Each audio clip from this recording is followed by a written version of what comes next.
औज़ुबिल्लाहि मिनश्शैतानिर्रजीम बिस्मिल्लाहिर्रहमानिर्रहीम।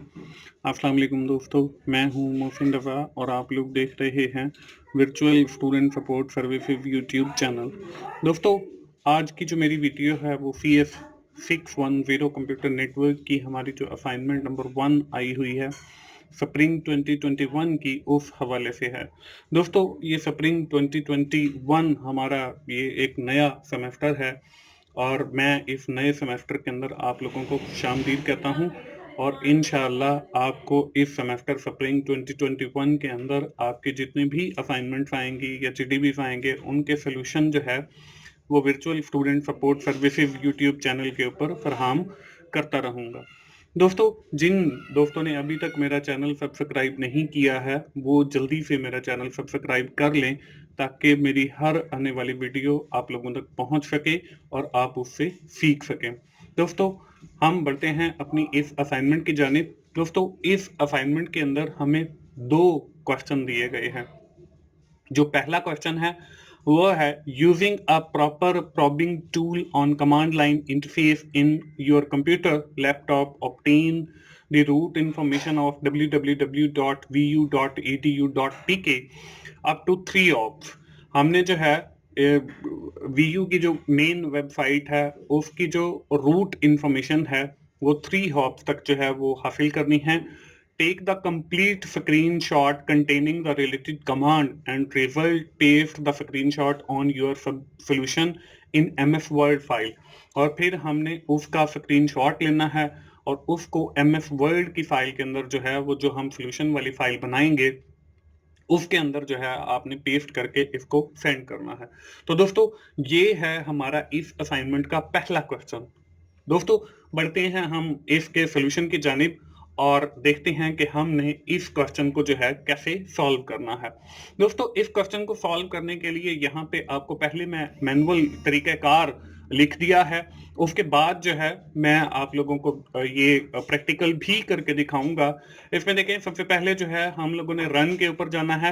रन के ऊपर जाने के बाद हम लोगों ने लिखना है CMD यानी कि कमांड प्रॉम्प्ट ओनली। जो है ये कमांड लाइन इंटरफेस जो है उसको ओपन करने के लिए हम लोग CMD लिखेंगे उसके अंदर, और उसके अंदर फिर हम लोग ट्रेस RT और माइनस यहाँ पे H के साथ 5 लिखा हुआ है यानी कि 5 हॉप तक।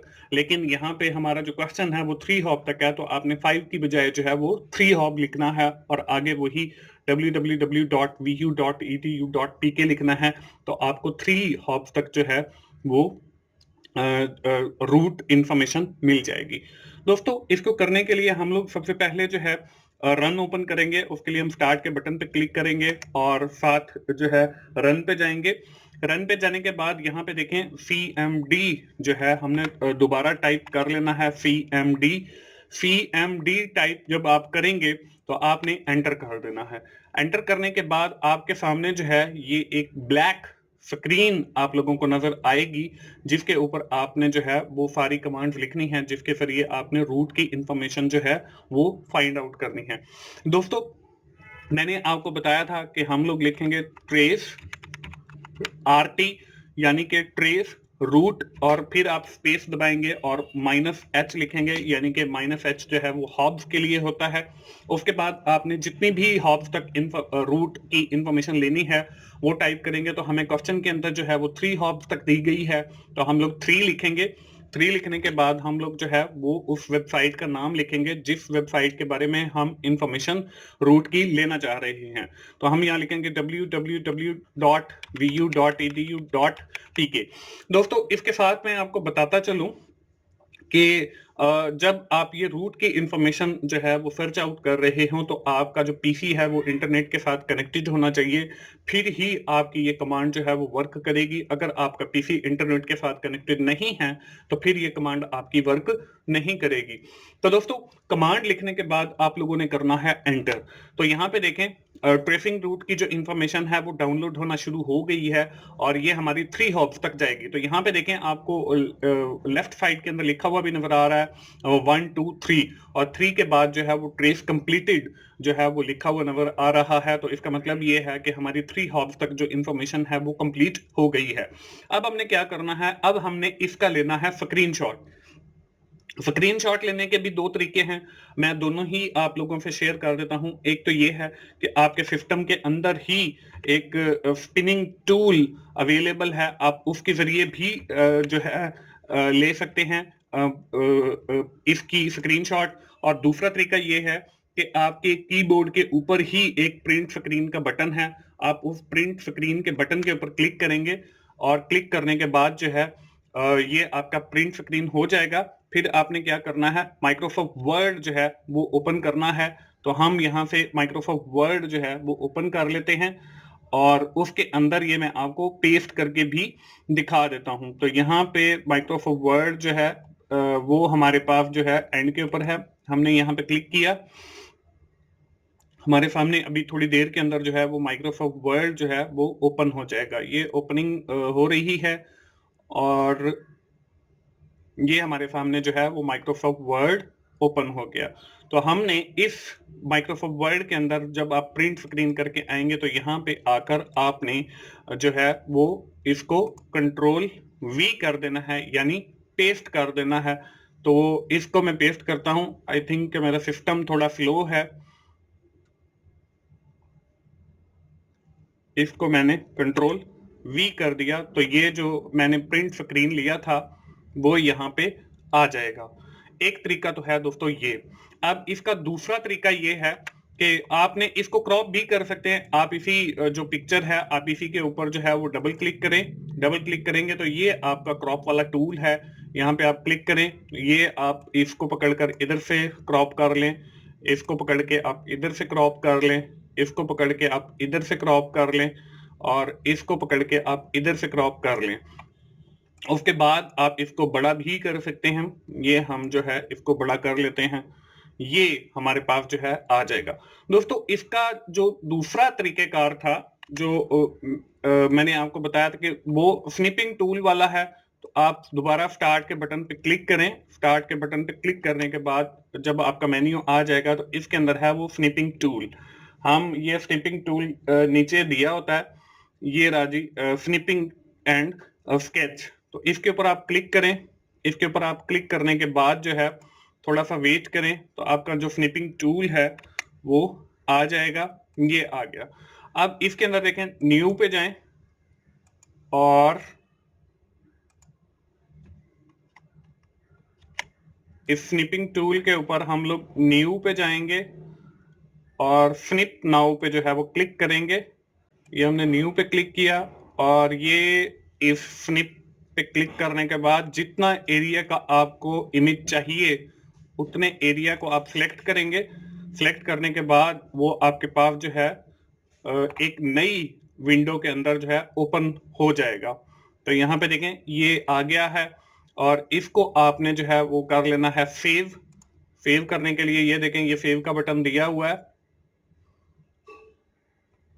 या आप इसको भी डायरेक्ट यहाँ पे जो है इसी के ऊपर क्लिक करें, बल्कि मैं इसको सेव ही कर लेता हूँ। यहाँ पे मैंने डेस्कटॉप के ऊपर जो है इसको सेव कर लिया।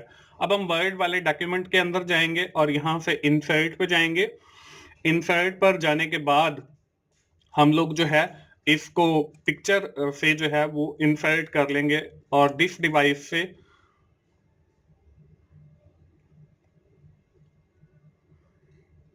और इसको मैंने डेस्कटॉप किया, ये हमारा वो स्क्रीनशॉट है। तो ये देखें ये यहाँ पे आ गया। इस फाइल को आपने जो है वो सेव करना है और इसके अंदर आपने बाकी के क्वेश्चन जो है वो सॉल्व करने हैं। तो दोस्तों ये था हमारा क्वेश्चन नंबर 1। इसके बाद हमारा क्वेश्चन नंबर 2 आ जाता है। क्वेश्चन नंबर 2 के जो है वो 2 पार्ट हैं। पहला पार्ट जो है वो स्क्रीन के ऊपर आप लोगों को नजर आ रहा है।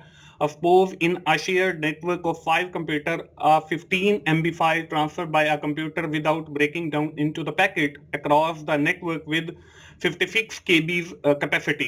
कि हमने जो है 15 MB की एक फाइल ट्रांसफर करनी है, उसको पैकेट्स के अंदर कन्वर्ट नहीं किया और हमारी जो स्पीड है नेटवर्क की वो 56 KB पर सेकंड है और हमने टाइम कैलकुलेट करना है कि कितना टाइम जो है इसको लगेगा ट्रांसफर करने में। और उसके बाद हमें एक नोट दिया गया, you need to write all necessary formulas and calculation step to given your answer. हमने जितने भी फार्मूलाज हैं या जितनी भी कैलकुलेशन है वो भी शो करनी है तो दोस्तों इसको सॉल्व करने के लिए जो है हम लोग एक फॉर्मूला यूज करेंगे टाइम कैलकुलेट करने के लिए, जो कि है file 5 divided by transfer rate. तो हमारा जो इफ क्वेश्चन के अंदर फाइल 5 है वो हमारे पास 15 MB है, यानी 15 MB है। इसी तरह हमारा जो ट्रांसफर रेट है वो 56 KB पर सेकंड है। तो अब देखें कि हमारी जो फाइल है वो MBs के अंदर है और हमारा जो ट्रांसफर रेट है वो KBs के अंदर है। तो हम क्या करेंगे, अपना जो फाइल 5 है उसको भी एक ही फॉर्मेट के अंदर लेकर आएंगे और फिर ही हम लोग जो है वो टाइम कैलकुलेट कर सकते हैं।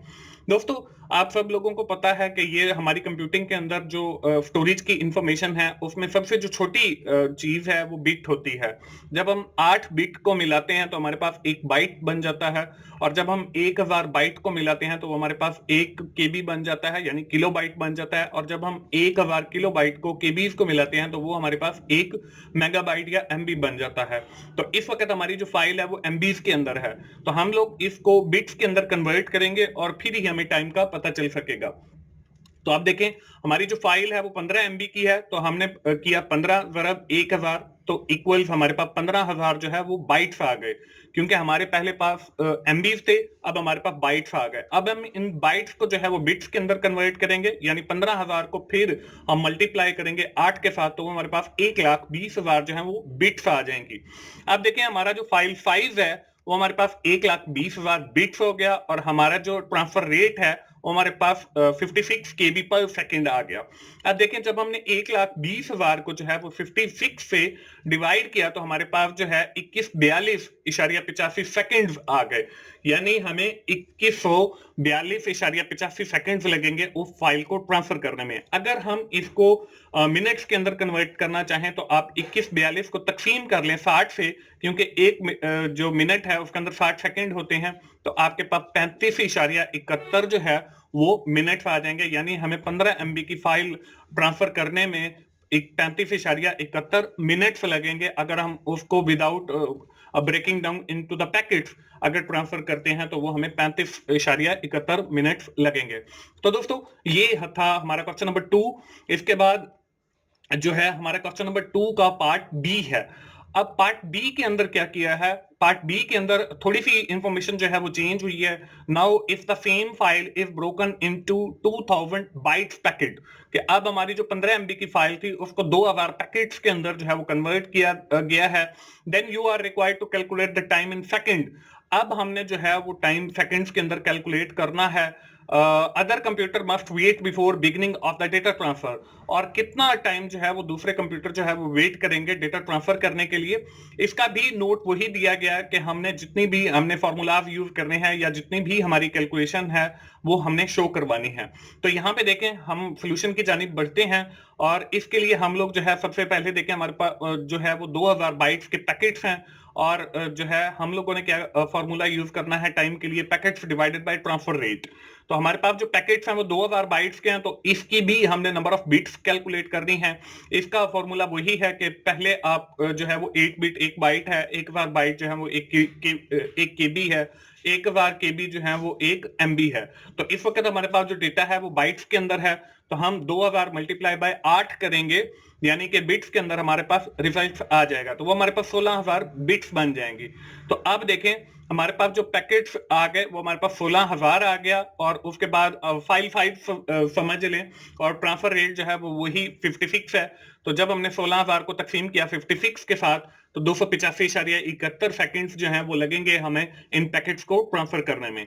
अगर हमने इसको भी मिनट्स के अंदर कन्वर्ट करना है तो वही करेंगे, हम इसको 60 के साथ तकसीम कर देंगे तो वो हमारे पास 4.76 मिनट जो हैं वो आ जाएंगे इन 2000 पैकेट्स को ट्रांसफर करने के लिए। तो दोस्तों ये थी हमारी आज की असाइनमेंट CS 610 की कंप्यूटर नेटवर्क्स की। उम्मीद है आप लोगों को आइडिया मिल गया होगा। दोस्तों आखिर में मैं ये कहूंगा कि आप www.youtube.com/teachersonline4u पे जाएं, वहां पे आपके जो मुश्किल सब्जेक्ट हैं जिसमें CS के भी हैं, MGT के भी हैं, और भी ECO के भी हैं, इंग्लिश के भी हैं, स्टैट मैथ के भी हैं, तो मैंने वो लेक्चर 24/7 टीचर्स ऑनलाइन पे रिकॉर्ड करके रखे हैं, जिसका यूआरएल आपको स्क्रीन के ऊपर भी नजर आ रहा है और इस वीडियो की डिस्क्रिप्शन में भी मैंने ऐड कर दिया है। तो आप आसानी के साथ जो है वो 24/7 टीचर्स ऑनलाइन पे जा सकते हैं और वहां पे जो लेक्चर्स हैं आप उनसे भी फायदा उठा सकते हैं। दोस्तों, मिलते हैं अगली किसी असाइनमेंट सोल्यूशन के साथ या जीडीबी सोल्यूशन के साथ। उस वक्त तक के लिए अल्लाह हाफ़िज़।